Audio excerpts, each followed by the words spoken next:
Well, hello everybody, and good morning. Or is it good evening to you Americanos? It's always such a pleasure seeing you, ladies, I think it is today in the chat, especially when it's a bright sunny morning for me. And Australia, I think, is going into the evening already. Some of them way into the night, but really wonderful to have you all here. And welcome, welcome, welcome. And thank you, Lisa D, Janice, Charmaine. So awesome to see you all. Mama Leona, my Yoganini partner. We got to get back on track there. Anyway, wonderful to have Joanne Breeze back again this week, where we're going to be continuing the story. And it really is a harrowing story of her family, her childhood. She shared a lot of gruesome details, and I say gruesome because they really are. For anyone to have to experience that in life and come out remotely sane on the other end is, for me, something I always deem a miracle. And I'm always grateful to have people like Joanne and other survivors talking and sharing and, giving other people a platform to heal. Not a platform so much, more permission. Because if someone can heal through that and have love in their heart and forgiveness after that, you've arrived, you've come a long way. That's a brave and a strong soul. And I really honor everyone who's been on even a remotely abusive journey. It's never, never easy. Great. So before I bring Joanne on, yes, we've had some great shows this week, guys. If you've missed them, please go and do some Arrow binging on the weekend. Wednesday with Jesse, we did the decoding of the Pope's funeral, which, Jesse and her decodes, it's always super duper interesting and brilliant. And then, of course, we revealing the real Nelson Mandela, as I said on that show as well. I've known for a long time he's not the real Nelson Mandela, but was never really sure who the doppelganger was. And that information has just started surfacing now. So, and check that out. We see how it's all connected to the entire world, really. Anyway, and of course, then earlier on this week, Gary Wayne as well, which was great to have him on. Look forward to having him on again towards the end of the month. So stay tuned for that. And without any further ado, here is all the way from Aussie Oz, Dada. Hello. The mob mom. She's the mob mom. Joanne. How are you, honey? I'm really good. I tell you, I've really been enjoying the last weeks. It's like we've got into the meat, the absolute down into the meat of awakening, learning. It's just been so delicious. So, yeah, I agree there. We've had some beautiful, beautiful guests on, and I'm loving it. Yeah, absolutely. I remember Jessie saying, gosh, it was the beginning of last year or even the year before. And she said, we've only just started scratching the surface. And it's so true, because there's so many little surfaces being scratched and all sorts of creatures of the night and some beautiful celestial beings entering our realm as well. It's not just negative. There's lots of good things happening as well, and it's always important to keep our eyes on that because that gives us clarity. When we have clarity, I just realized I've got wrong shoes on. There's not much clarity happening in my world this morning. I could just be that was like shows you how much clarity I have. Anyway, while I'm wrestling my mind because I've got wrong shoes on. Ompar schooner, as we say in Afrikaans, I don't know what you call it, odd shoes. They're not even remotely the same. I was meant to change, but anyway, it's just while I'm sitting. Yeah. That is so Anyway. wonderful. It really is. That's so wonderful. I love it. Yep. Oh, wow. Anyway. Well, all the Listen, you've jellies are been, doing really yeah, well. Mm, that's they're amazing. all growing. And we've got some, we've got lots of Joey mums. Is Linda in here today, Jojo? No, Yes. we've got two Hello, Joey mums here. ladies. Lisa D, who's Yes, Pixie's mum. yes. Pixie, the little princess. She's so. But it's She good is. to hear. And I've had my daughter is a professional photographer come put things together with that sort of stuff. Advertising, sorry, that's the other one. And she's come out and she's done taken professional photos, images, and little shorts, and put a beautiful advertising together that'll be up on our website. And if I can share the screen a little later on today, I'll give everybody a little bit of a sneak peek. So you can just see what Home Farm really looks like and what we really do here. That'd be great. That'd be great. That'd be great. Do you want to do it before or do you want to do it after? You're welcome to do it now if you want. All right, I can do that. Now I've just got to share screen with you. Here we go. Okay, and then I'll pop it up. Please. Present. No, I haven't got to present. I've got a recording. Settings. Oh, no. Right at the bottom, it's mute, stop cam settings, present, and then invite. Don't you have present there? No. No, that's not okay. More. Okay, well, we'll have to do it again. Oh, that really disappoints me. Yes. It's okay. Yep. How long is it? How long is it? No, Brenda, do you remember the ones I sent you through, what was it? WhatsApp? Some of those, I thought. Because I think I Has sent you Mornay some got shorts. them? Yes, he's got them through Telegram. Okay, let me just speak to him quickly. Carry on chatting. Okay, no worries. Yes. So anyway, I want to go on now. I really felt wonderful once I put up photographs and said who my father was.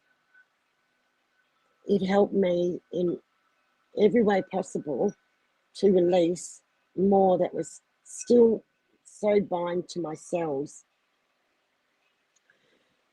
And once I'd done it, though, I seemed to go into a strange process. I was okay, and there was everybody around me, like there was different sicknesses, like head colds, like coughing, colds, flus, and I got none of them. And that perplexed me because I knew I was vulnerable because I felt very exposed, but I didn't get sick. So I had to think about that, and I went for a walk in my garden and talked to my trees and my birds, as I do.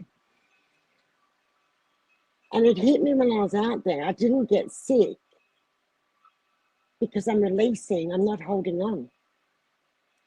This was a beautiful release. And as it was being released, the trauma, the fact that they gave him such a send-off at his funeral, honoured him, that was hard.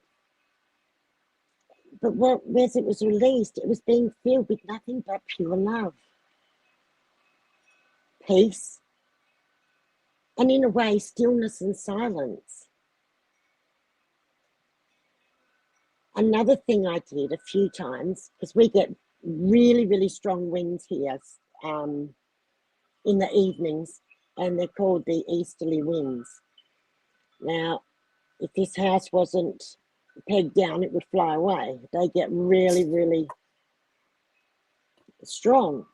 So when I was releasing and feeling emotion, crying, doing whatever was coming up for me, I would then walk in that wind, against that wind, and I would cry and I would voice and yell and scream if I wanted to, because then the wind just took it all away. So there was no residue left after I'd done that process. And this to me is outstanding, because I don't go into disassociation. Hang on. Wow. How beautiful, Mama Leona. Exactly. And even now when I'm talking, because the energy, I feel the energy, I work with the energy, it's filling me as I talk. Because when I talk of the truth, it's a beautiful feeling through my whole body. It's really hard to explain. Yeah. I'm really praying you understand that feeling of wholeness, because there's not an empty space. It's whole. Now, we started out in part one talking about the shattered soul, and how we had to go out and we had to grab those bits back, bring them back, and make yourself whole. Yes, you must lay it at the foot of the cross with Jesus, and be within the scriptures in what our actual life purpose is. Because we're all here on our own journeys with our own purposes. So instead of me saying, oh dear, this happened to me, poor me, and there was a time I was pathetically like that. You know, I really was. I got to be a size 26. I didn't even like myself. Know that, please. This has not been an easy journey. And I then one day said, no, enough of this. And where I've got to, I go outside. I might throw the ball for my little dog, Poppy, Miss Poppy.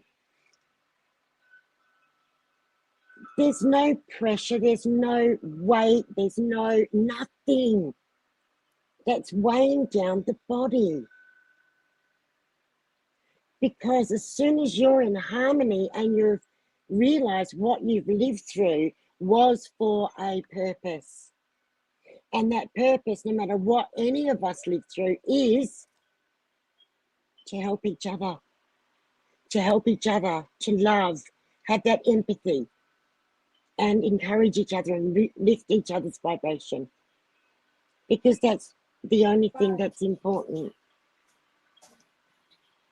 And I've come to that. I really have come to that now, you know. And it's outstanding. I can't think of a better word. It's just outstanding. Yeah. Because I hadn't been here before.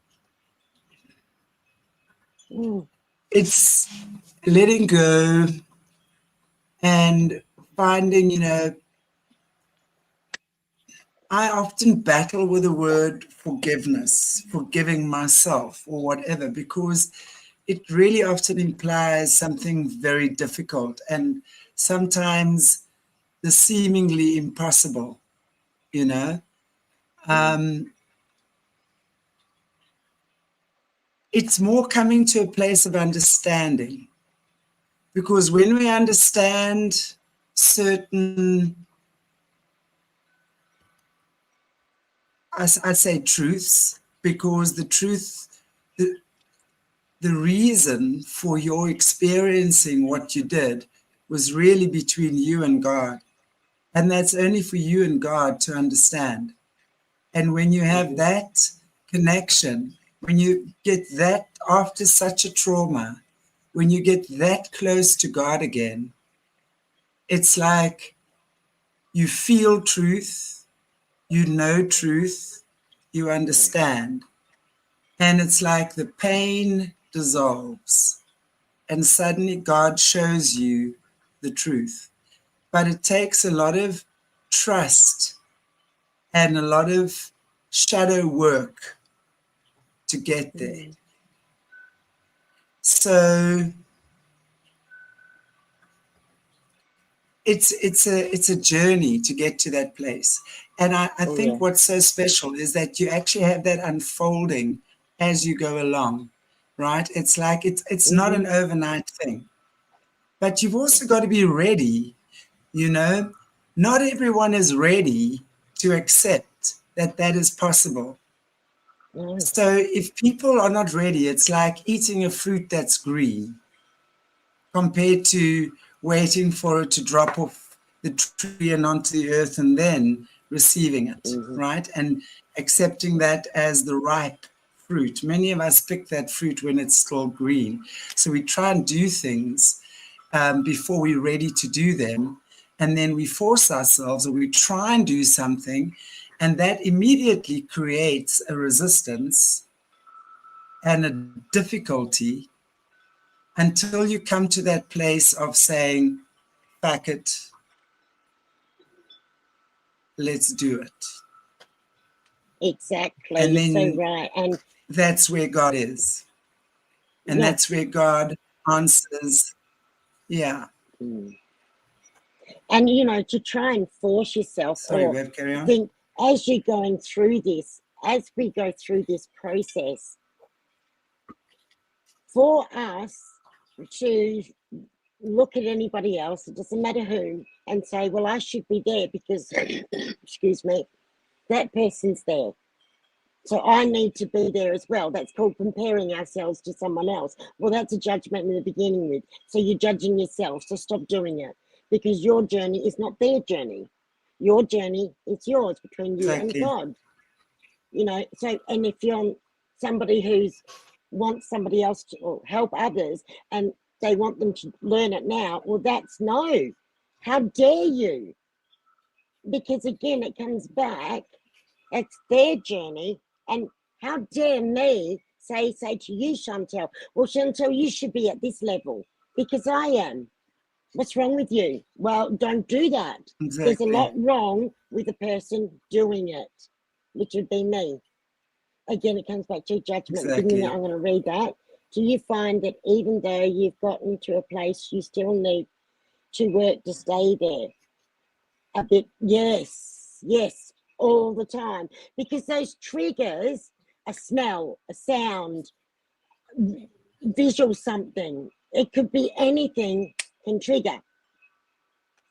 So when it triggers, you got to work on being able to see that trigger and stop it causing the chaos, because that's exactly where it's going to take you, right back to chaos and back to being absolutely like the victim again, and in that state. So you can then breathe through that, identify it first, okay, acknowledge it, look at it and accept it, yeah, and then move on. With Mother's Day coming on Sunday, I still grapple with the things that happened to me from my mum. I realised just this morning that because of it, I'm a better mum myself. Absolutely, Charmaine, you certainly are. I found, I can relate to that, because before my mother died, she asked for me. She had got burns all over her, and she asked for me specifically, and I hadn't had contact with her for about 11 years. And I actually went and saw her, and she was badly burnt. And she just said to me, Joanne, you've always been loved. Will you please take care of me while I'm burnt? And I looked at her and said, absolutely. And it wasn't because I wasn't thinking anything bad. All I was thinking at that very moment was, now I can find out why and find out what I need to know through love. I'm going to love her through getting better. I'm the one that has to redress all those burns on her face. It's going to hurt her. I've got to be gentle. I've got to show love.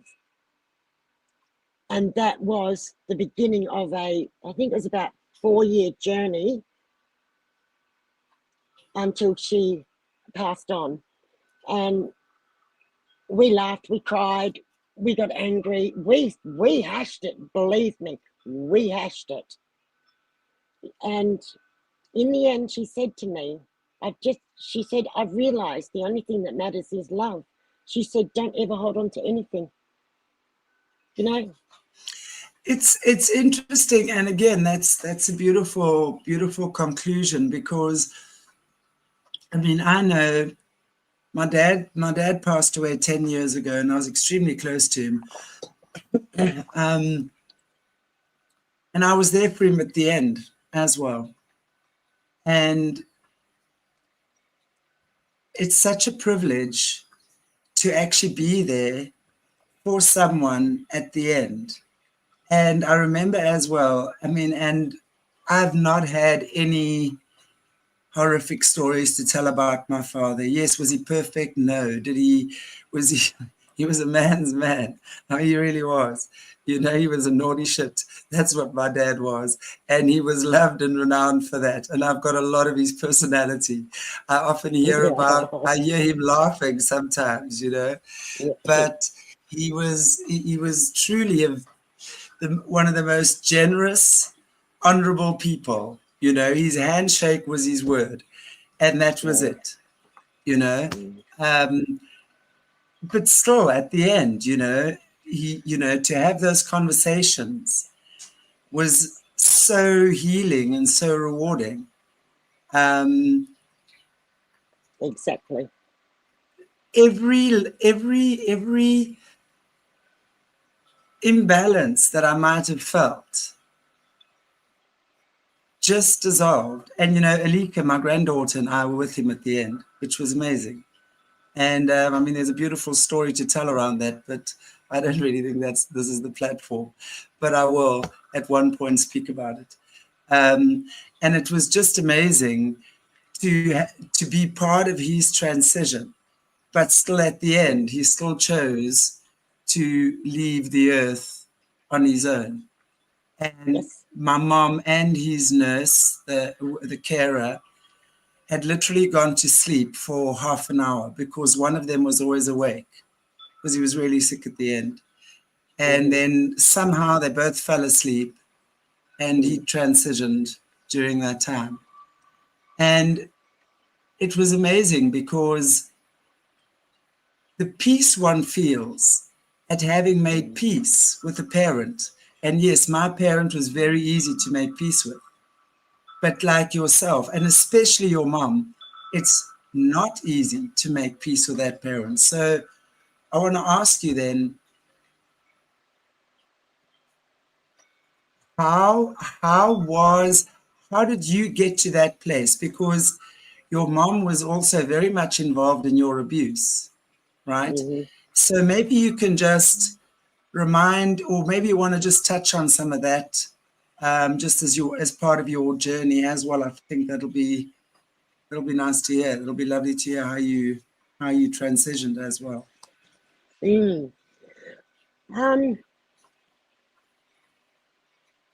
I must admit, at first, when we would start just touching small bits of the past, of what happened, it was very hard to get my mother to engage with, let's talk about what really happened.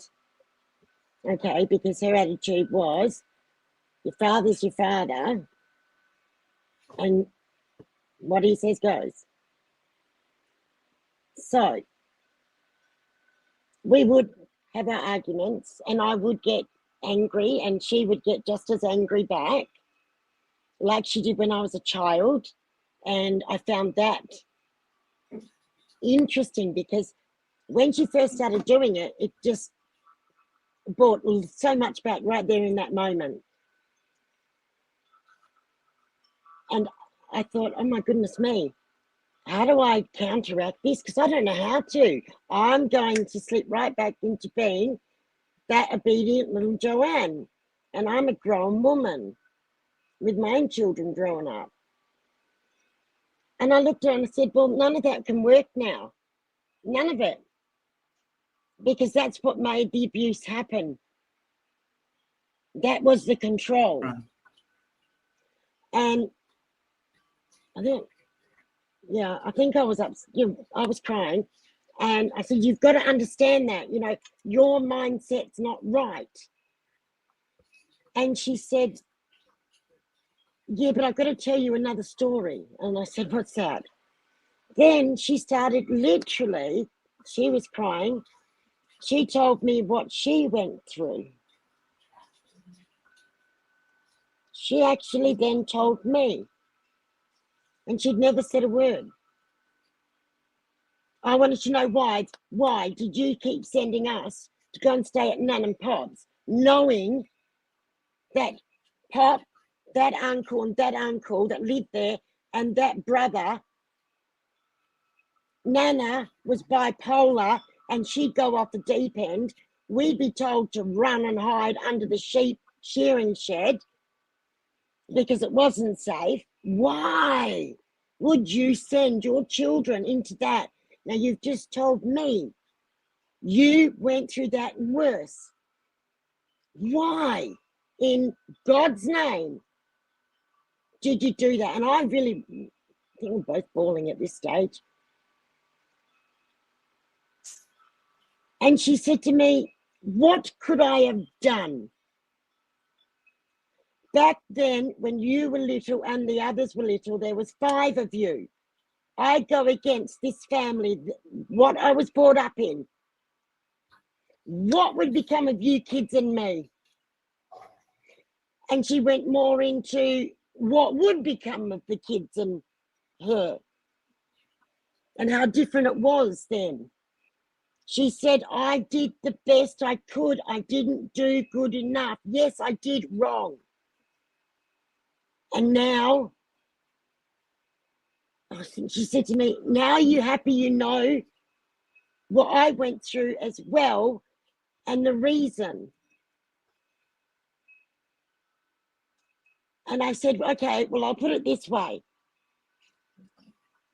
Sure, it wasn't the same then. Sure, they were more indoctrinated, like you were right in with the Salvation Army. That was everything. You were in that community. You were in that abuse, that system. But you had a choice. I said you had a choice.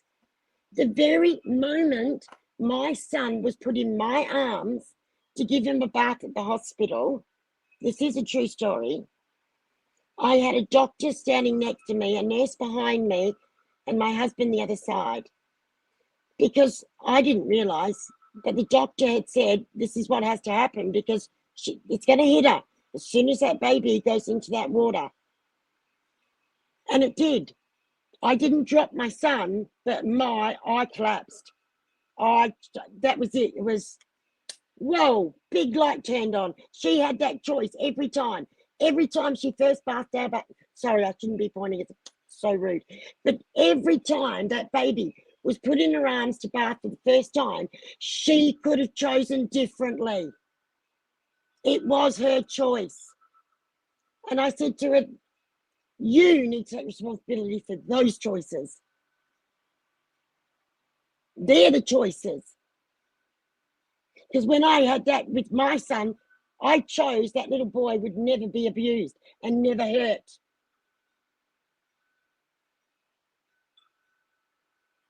And I'm angry now. I'm not raging angry. It's good. It's good.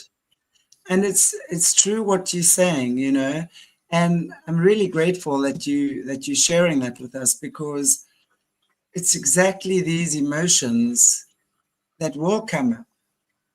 But the fact that you can actually talk about them in a logical way, now understanding, you know, that you did have a choice. Why didn't you make that choice?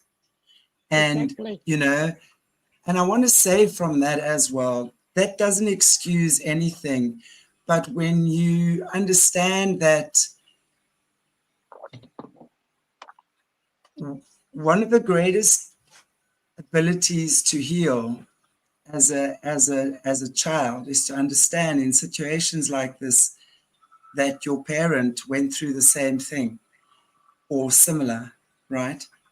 Which means that every bit of empathy in them has been killed. Every bit of compassion in them has been killed.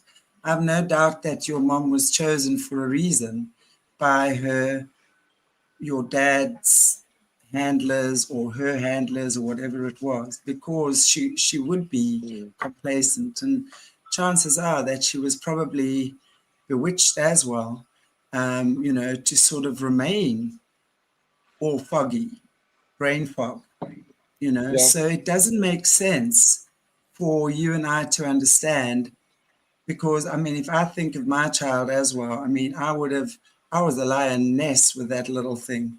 I mean, I was a lioness, that's for sure, you know. Wow. Um, but it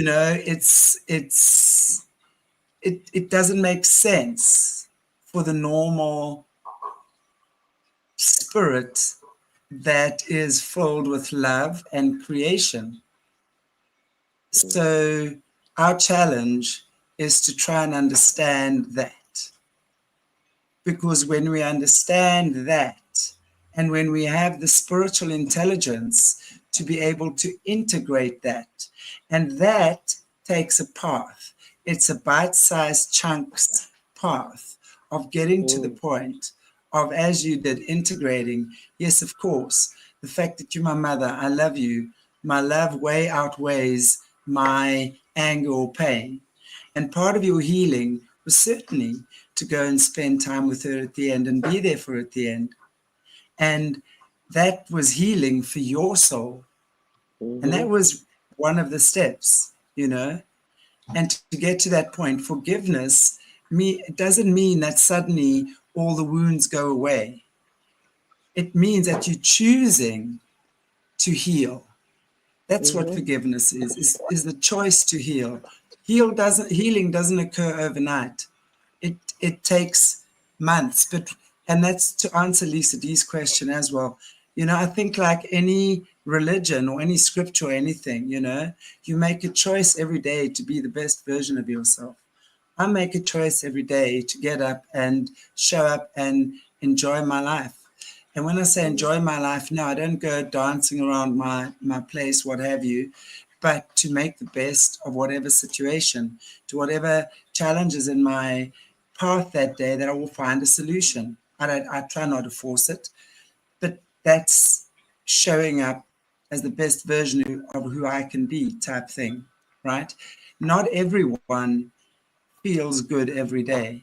And there are days when you're not feeling good, that you've got to honor that. You have to just realize, today I feel like crap. I'm actually going to sit and order in 5 milkshakes and 3 burgers, and that's it. And I've got to be cool with that. You see, I've got to be cool with that. That's part of healing, is to not beat yourself up for things, excuse me, that you ordinarily would, or someone else would have beaten yourself up for when you were a kid type of thing. Healing is so multifaceted, and healing doesn't mean you're broken. It just simply means you're getting back into balance. And to understand, that she did have a choice, but did she really? I needed to ask those questions. I needed to get answers. It's like, I think towards the end, she used to enjoy having peanuts, I think, salted peanuts in the evening. And I was sitting with her one evening and she offered me the peanuts. And I said, oh, no, thanks. No. Actually, I might grab myself a fresh apple. So I did. And she said, but I don't mind sharing. And I said, I realise that. I said, oh, and then she said to me, I just want you to be happy like me. And I said, well, I am happy and I'm happy with my apple and I'm just like you. It's just you're peanuts and apples. You don't need the other person to have what you're having to be happy, because we're two individuals, you know. And it was a lot of learning as we went along for both of us, because that was what you had to, that was her understanding. And but I mean, it took years to come to the day that I saw her in the hospital and they were going to turn the ventilator off, and I just put my hand up on her chest and I just gave her a kiss and I said, you can go now because you're in love. And they turned the ventilators off. And I knew she'd gone, you know, because she was in love. She'd found that, she'd worked that. You know, she was just starting kinesiology to work with her body. You know, she was actually doing the work and coming to her own knowledge and understanding, and back to Christ, because she did love. Yeah. She did love Christ very much. She was beautiful. I mean, yeah, there was so much beautiful about her. And I didn't think I'd ever find a day that I could sit here and say, there was so much beautiful about my mother. But there was. Mm. And there still is. You know, so it took many years. Yes. Yeah, I agree. It does take, and I mean, I know there's lots of, Jessica, I don't dance around like Britney Spears, but like a few others, yes. I won't say who, because then I'll give away what type of music I listen to. And that would be bad. I'm just kidding, guys. But yeah, I do, but not all the time, definitely. It's yeah, see, you know, there's a lot of people in the chats here that are, obviously have, and it's Mother's Day coming up on Sunday as well, which I know Yes, it is. is a difficult time, to be able to. Not anymore. Not anymore. No. The last 4, say, Mother's Days, maybe 5, she's been gone. And I am the mother that my mother wanted to be. I am that mother because I am genetically connected. I can walk in her beauty here on Mother's Day when my children, my grandchildren, were all together.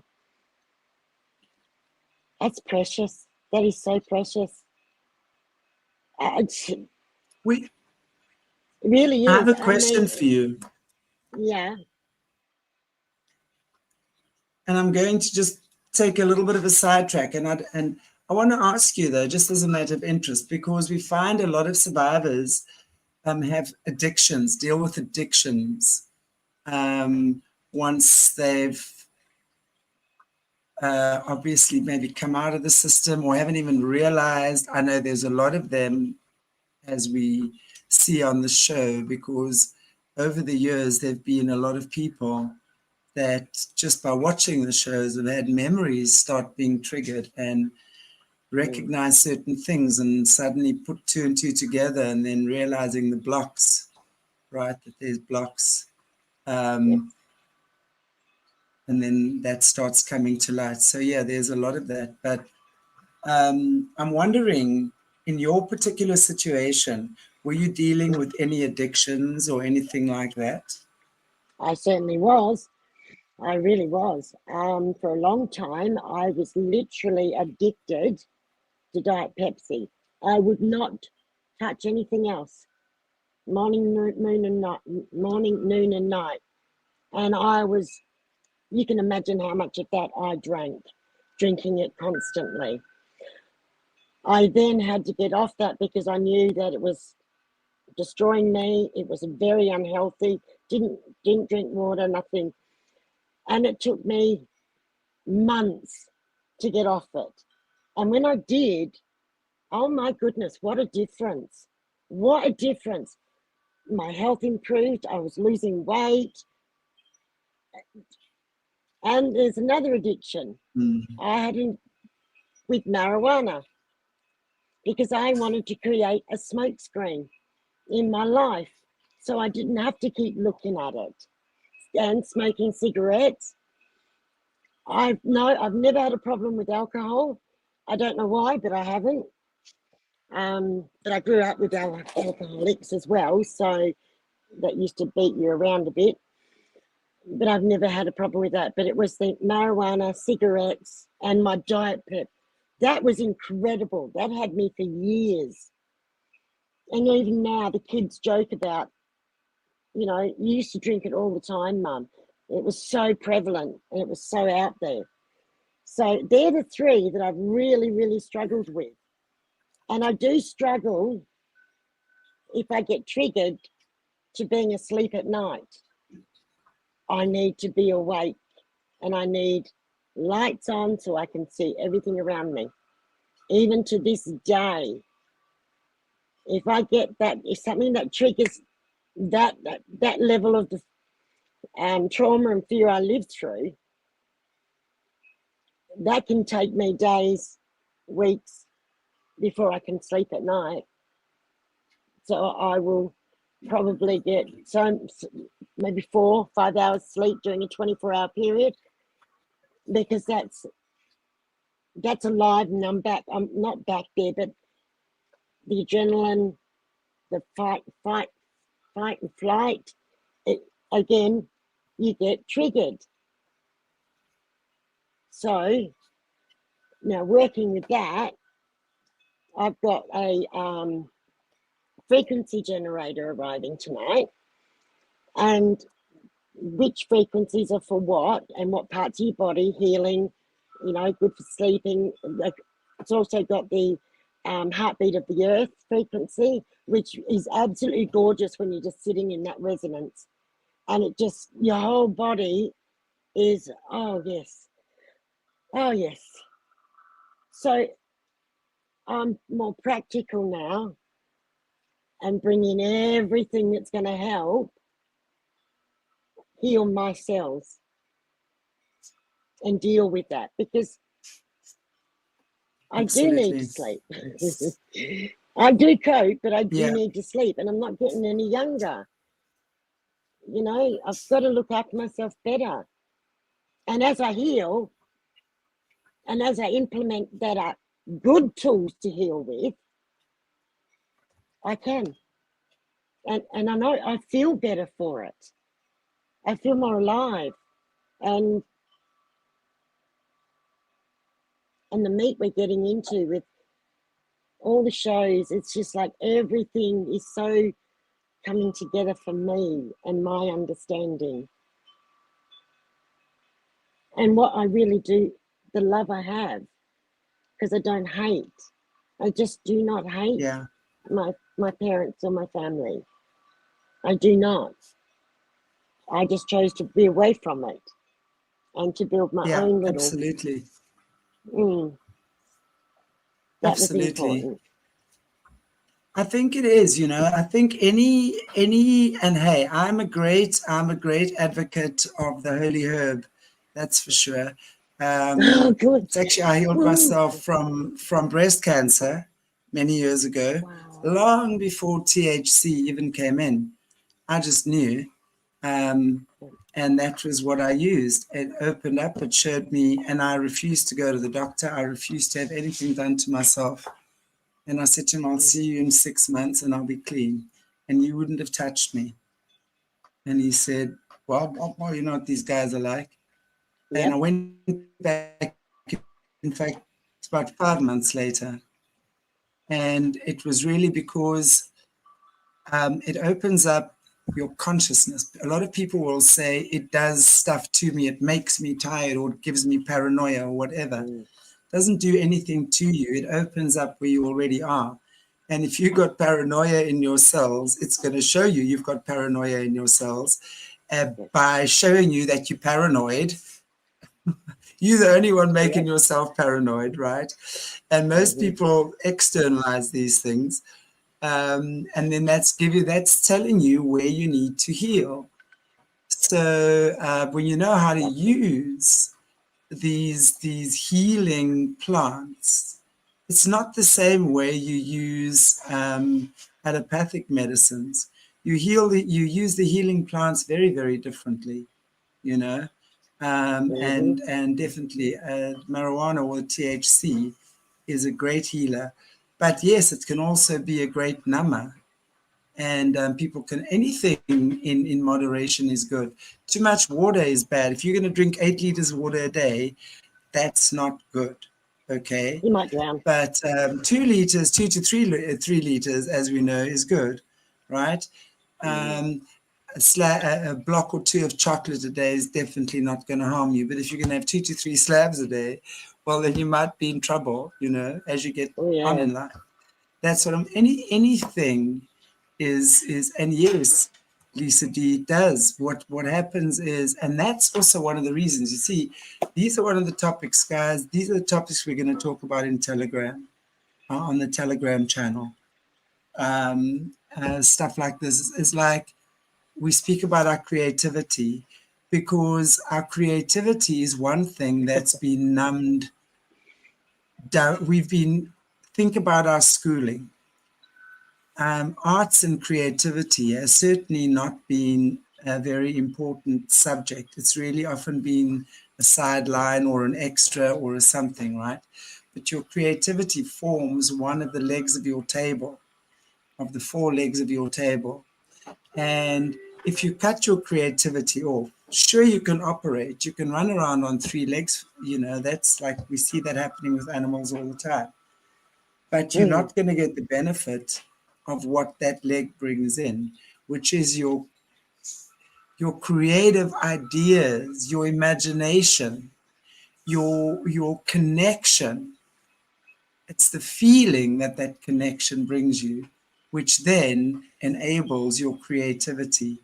And that's why, because we've been born into a society where our creativity has been shut down on so many levels. Look at what this AI stuff is doing nowadays, right? Yeah.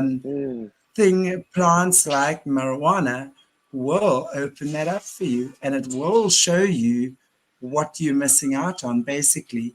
But then the problem is people become addicted to the marijuana or the plant because they think the plant makes them creative. And I say, no, the plant is opening up where you've shut down. So now leave it. It's shown you what you need to see.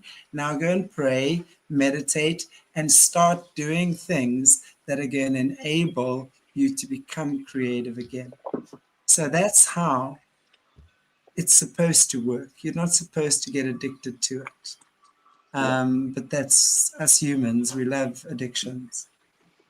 We love Yes, getting we do. addicted to things. But as you said, Yeah. moderation, everything in moderation,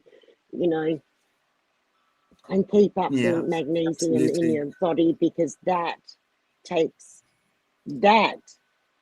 helps you cope with everything, your emotions, Yeah. your body. You need that magnesium.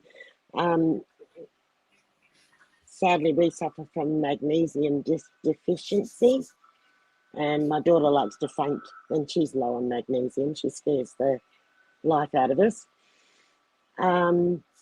So we got to really be on top of that need, because otherwise it affects how we do everything in our lives. And being aware of what we need. But when I found with marijuana was, no, it didn't make me paranoid. It just it's almost like it's just slowed down everything. So I slowed down a little. Otherwise, I hit that Yeah, floor and it I'm does do running, that. and I could not stop. To get me to No, I sit agree. down was almost impossible. Yeah, You know what I so did? It's amazing. what? You're saying that because it really does calm one down. It brings you down to that space where you can just kind of think. It's amazing. I was working with a child once, and he was 4 years old, and he couldn't talk. He really could not, but I could see in his eyes that he could. So I literally took, and his mom was there. I said, "Do you approve?" She said, "Yes." I literally took a scoop, like from a teaspoon, and maybe like a corn on the cob size of the THC with coconut oil. The next day, that child was talking, man. The next day, that child was talking. The next day, that child was talking. His mom brought him to see, and I was like, "What?" And he was speaking. He'd heard everything. He could say, he could think all the words, and he was so frustrated. He could scream and shout and perform and tantrum, which is why they brought him to me. But I could see his vocal cords were blocked, and he was so desperately, they were not even physically, but his energy, the throat chakra. So I'm always in prayer, and I said, "God, do you think that could work?" And I get the golden nod, say to Mama, "Let's try this." Next day, that child was talking. Now he's like, I don't know, he must be 8 or 9 already. He's big now. That's so beautiful, isn't it? That's gorgeous. Yeah, it's amazing. And that's what I'm saying, stuff like that. You can, it works amazing. But if you abuse it, and you're going to use it to numb out from life and lay on the couch and not do whatever you need to do and expect everyone around you to be proactive, and you flake out of life because of that, that's obviously not good. No, that's counterproductive. I mean, you're not living that way. No, you're not. You're not even. Not even conscious. I'll tell you what else I must say that really has helped me in the transitioning, especially when my father died and my uncle died. One of my uncles, bad uncle died at 6 a.m. that day. My father died at 6 p.m. that day. 2 in one day. Thank God. Anyway, is it having the Arrow family, the people in the chat, the empathy, the love, the encouragement, doing shadow work with you, Chantelle, all of these things have helped and progressed me, and I'm feeling this whole beautifulness come through my body. I'm here because of the love that's being shared. So no matter who you are, and you're there and you're in the chat and you're a part of this, that love is felt. Every part and is appreciated. And that love is given back. Just know that. Yeah. That's important. That's really helped so much. I think that is, that's the thing. It really is important to be able to, which is why these communities are so important for us, our communities. And I really appreciate our family. I really do. Because it's people in our communities who are supportive, who supports the survivors, who are there when we need them, That's great. So I think that too, I have to say. And I know it's healing for everyone. I do know that on some level, whether you come up onto the platform and share your story or not, it is. I think it's very healing for everyone. Yeah. It really is. I mean, that's where I started, wasn't it? I was in the chat and I started feeling, and I started connecting with, wow, there's a family that will love me. And voila, how beautiful and blessed is that? How blessed am I? Oh, yeah. Yeah, you very are. blessed. Absolutely. I think we have some videos up. Whoa! The World I See with Insta 360. It's been so long, and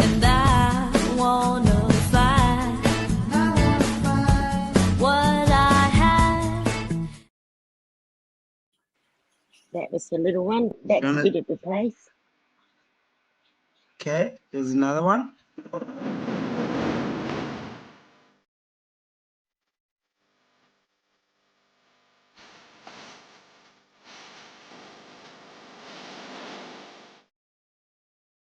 It's been in the family for hundreds of years. Wow.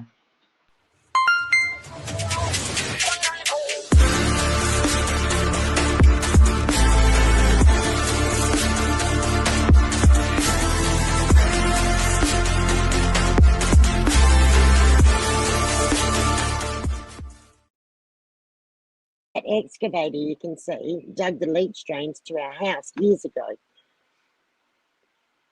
It still Wow. is workable. Mm-hmm. Okay, here's one more.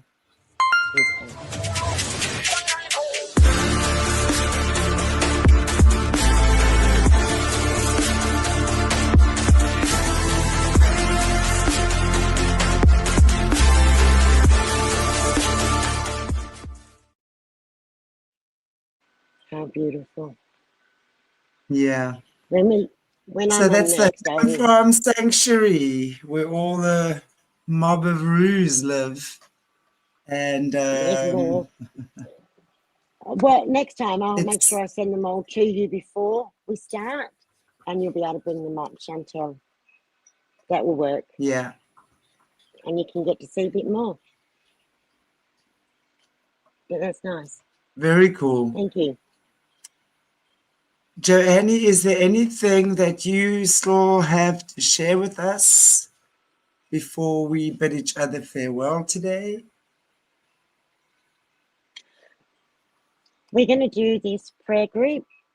Can everybody send me ideas what they'd like? With Tammy and Shanti and everybody's that I really want to get off the ground. I think it's going to benefit all of us. I'm looking forward to our conversations also about different topics. I was really impressed with Jojo's first choice. That was wonderful. You know, I've been watching a couple. That's on the Telegram group. I'm just trying to find the link here for the Telegram group. Yeah, because that's kind of what there's a prayer group and discussions and stuff like that as well. Open-minded discussions about things. Absolutely. So I don't think it's on here. Oops, I don't think it's on here. But yeah, I'll post it on again later. The Telegram link. I think the Telegram link is actually in the description area. In fact, it is. So you guys can find the Telegram link in the description area. And yeah, and we're going to be having like monthly discussions on there. So one of the suggestions was to talk about near-death experiences and how does that affect us. So stuff like that coming up on the Telegram group. I know I've been a little bit quiet on there the last few weeks. Man, it's been wild here, I want to tell you. So please join us on the Telegram group. Hang out with Shanti. It is in the description area or the link.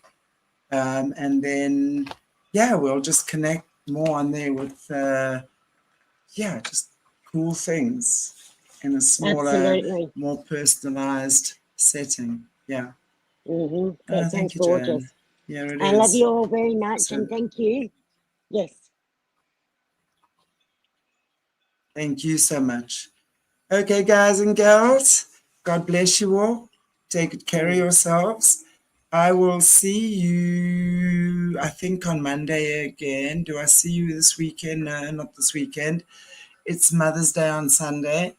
And I wish you all a beautiful, beautiful, beautiful day. All you amazing mothers out there, whether you are spending time with your children or not, whether you are talking with your children or not. And from what I've noticed here, there are a few sad moms. Please know that you are precious, you are blessed. And no matter what, you are a mother. You are the mother to your child, and know that whatever path might separate you now, there's always a way together. And if you're willing, you will find that way together. So I appreciate all your goodwill. Yes, they are killing white folks in South Africa, but rest assured it's not only white folks. There's violence all over. If you watch that little video I put on TikTok the other day as well, I'm on TikTok as well. I've just started TikTok, guys, so go find me there, please. I did that thing on the Namibia where they abducted those two little girls, and they're actually speaking to the guy who took the girls. It's just so hectic. And that's normal. I mean, that's happening all day. That's like normal there, and that's with the Oshibambo people. There's so much witchcraft there. Those children know these people. They play. These guys grab them. It's known that their mothers, they're friends of the family, and they take in the children and take in the heart and the privates while they're still alive. So it's hectic. So trauma and tragedy is all over the world. But you know, when we all pull together, somehow we don't engage or get caught up in that. Somehow we manage to escape it. Absolutely we do. Wow. Yes, I saw that. God bless you all. Yeah. God bless you all. Take good care, everybody, and I shall see you. Have a fantabulous weekend. Spoil your mother, spoil your children. I'm taking mine out for lunch. She's just busy having her hair done now. We've got someone to come to the house and she's having her hair done and her nails. Nice. I was like, my son must wake up to these things. I think I must demand a spa visit from him. I've not had a spa visit from my son yet for Mother's Day. I'll have to plant a little seed there. Okay, guys. God bless you all. Take good care. Bye-bye.